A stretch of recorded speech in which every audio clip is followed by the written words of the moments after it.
Hallo, hallo, herzlich willkommen bei einer neuen Folge من ألماني في الرغيف. النهاردة إن شاء الله هنراجع على الإمبراتيف، ودي الوصفة السحرية. معاكم هرموس عمارة ولوز جيتس. بص يا سيدي، هنراجع النهاردة إن شاء الله على الإمبراتيف ميت زي ببساطة شديدة جدا. تبدأ بالفيرب في الإنفينيتيف، تجيب الزي بتاعت الاحترام، خلاص الكبيرة متنساش، وتحط بيتا دي من باب الأدب، وتكمل جملتك. الكلام ده ازاي؟ تعال، عايز اقول للواحد بعد اذنك اتكلم بالراحه، فاقول له sprechen، ده الفيرب في الانفينيتيف مش متصرف، زي اهي bitte langsam، فتبقى sprechen Sie bitte langsam. طب عايز اقول للواحد بعد اذنك اعمل الواجب، او بعد اذن حضراتكم اعملوا الواجب عادي، ما انتوا عارفين الزيب الفورمال الزيك غوص.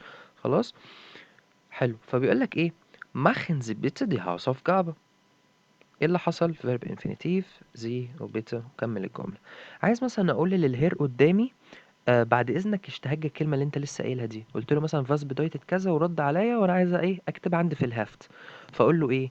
ها، schreiben Sie bitte dieses Wort. خلاص. او لو عايز اقول له مثلا تهجئها او ايه سبيل كده، اقول له ايه؟ buchstabieren Sie bitte dieses Wort. دي اللي احنا كنا بنستعملها كتير جدا في الكورس مع بعض. بس ده كان الامبراتيف ميت زي. ده الويب سايت بتاعنا دويتش ماسترز، وهتلاقي كمان الرقم واللينك في الديسكريبشن، الرقم بتاعنا يعني في الواتساب.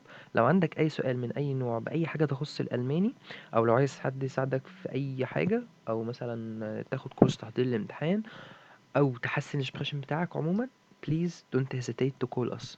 ما اوعى يعني تخجل ان انت تبعت لنا اي حاجه. خلاص. Sehr gut. Ich bedanke mich bei Ihnen. Vielen Dank und bis zum nächsten Mal. Inshallah. Tschüss.